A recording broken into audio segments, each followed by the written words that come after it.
नमस्कार दोस्तों, स्वागत है हमारे चैनल में। आज हम करेंगे महादेव जी की कथा। तो आइए शुरू करते हैं। ये कथा सुनने से आपको चारों धाम के तीर्थ प्राप्त होंगे, तो वीडियो को पूरा देखिएगा। देवों के देव महादेव बहुत ही भोले माने जाते हैं, इसलिए उनका एक नाम भोलेनाथ भी है। पौराणिक मान्यता अनुसार भगवान शंकर को प्रसन्न करने के लिए किसी भी खास तरह के विशेष पूजन की आवश्यकता होती ही नहीं है, क्योंकि कहा जाता है कि भोले तो वह है जो भक्त के मन की कोई भी क्षणिक मात्र की बात से ही प्रसन्न हो जाते हैं। अगर आप भी शिव की भक्ति और कृपा पाने के लिए सावन के सोमवार का व्रत कर रहे हैं, तो इस कथा को ध्यानपूर्वक सुने। एक बार किसी नगर में एक साहूकार था। उसके घर में धन की कोई कमी नहीं थी, लेकिन संतान न होने के कारण वह बहुत दुखी था। संतान प्राप्ति के लिए वह हर सोमवार व्रत रखता था और पूरी श्रद्धा के साथ शिव मंदिर में जाकर भगवान शिव और माता पार्वती की पूजा करता था। उसकी भक्ति देखकर एक दिन माँ पार्वती प्रसन्न होकर भगवान शिव से साहूकार की मनोकामना पूर्ण करने का निवेदन किया। पार्वती जी के आग्रह पर भगवान शिव ने कहा कि हे माँ पार्वती, इस संसार में हर प्राणी को उसके कर्मों का फल मिलता है और जिसके भाग्य में जो हो वो उसे भोगना ही पड़ता है। लेकिन पार्वती जी ने साहूकार की भक्ति देखकर उसकी मनोकामना पूर्ण करने की इच्छा व्यक्त की। माता पार्वती के आग्रह पर शिव जी ने साहूकार को पुत्र प्राप्ति का वरदान तो दिया, लेकिन उन्हें बताया कि यह बालक 12 वर्ष तक ही जीवित रहेगा।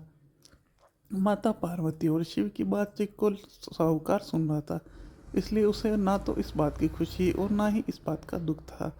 वह पहले की भांति ही शिव जी की पूजा करता रहा। कुछ समय बाद साहूकार की पत्नी ने एक पुत्र को जन्म दिया। वह बालक 11 वर्ष का हुआ तो उसे पढ़ने के लिए काशी भेज दिया। साहूकार ने पुत्र के मामा को बुलाकर उसे बहुत सारा धन देते हुए कहा कि इस बालक को काशी में विद्या प्राप्ति के लिए ले जाओ।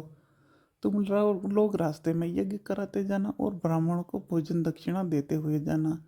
दोनों मामा भांजे इसी तरह यज्ञ कराते और ब्राह्मणों को दान दक्षिणा देते काशी नगरी निकल पड़े। इस दौरान रात में एक नगर पड़ा, जहाँ के नगर के राजा की कन्या का विवाह था। लेकिन जिस राजकुमार से उसका विवाह होने वाला था, वह एक आग से काना था। राजकुमार के पिता ने अपने पुत्र के काने होने की बात को छुपाने के लिए सोचा, क्यों न साहूकार के पुत्र को दूल्हा बनाकर राजकुमारी से विवाह करा दूं। विवाह के पश्चात इससे धन देकर विदा कर दूंगा और राजकुमारी को अपने नगर ले जाऊंगा। लड़के को दूल्हे के वस्त्र पहनाकर राजकुमारी से विवाह करा दिया गया। साहूकार का पुत्र ईमानदार था, उसे यह बात पता नहीं लगी, इसलिए उसने अवसर पाकर राजकुमारी के दुपट्टे पर लिखा कि तुम्हारा विवाह तो मेरा साथ हुआ लेकिन जिस राजकुमार के संग तुम्हें भेजा जाएगा वह एक आंख से काना है। मैं तो काशी पढ़ने जा रहा हूँ। जब राजकुमारी ने चुन्नी पर लिखी बातें पढ़ी तो उसने अपने पिता माता को यह बात बताई। राजा ने अपनी पुत्री को विदा नहीं होने दिया, फिर भी बारात वापस चली गई। दूसरी ओर साहूकार का लड़का और मामा काशी पहुंचे। वहां जाकर उन्होंने यज्ञ किया। जिस दिन लड़का 12 वर्ष हुआ उसी दिन यज्ञ का आयोजन था। लड़के ने अपने मामा से कहा कि मेरी तबीयत कुछ ठीक नहीं है। मामा ने कहा कि तुम अंदर जाकर आराम कर लो। शिव जी के वरदान अनुसार वह कुछ ही देर में उस बालक के प्राण निकल गए। मृत भांजे को देखकर मामा ने विलाप शुरू कर दिया। संयोगवश उसी समय शिवजी और पार्वती उधर से जा रहे थे। पार्वती माता ने भोलेनाथ से कहा, स्वामी, मुझे इसके रोने से स्वर सहन नहीं हो रहा, आप इस व्यक्ति के कष्ट को अवश्य दूर कीजिए। जब शिवजी मृत बालक के समीप गए तो वह बोले कि वह उसी साहूकार का पुत्र है जिसने 12 वर्ष की आयु में वरदान दिया था। अब इसकी आयु पूरी हो चुकी है। लेकिन मातृभाव से विभोर माता पार्वती ने कहा कि हे महादेव, आप इस बालक को आयु दान देने की कृपा करें, अन्यथा इसके वियोग में इसके माता पिता भी तड़प तड़प कर मर जाएंगे। माता पार्वती के पुनः आग्रह पर भगवान शिव ने उस लड़के को जीवित होने का वरदान दिया। शिव जी की कृपा से वह लड़का जीवित हो गया। शिक्षा पूरी करके मामा के साथ अपने नगर की ओर वापस चल दिया। दोनों चलते चलते उसी नगर में पहुंचे जहां उसका विवाह हुआ था। उस नगर में भी उन्होंने यज्ञ का आयोजन किया।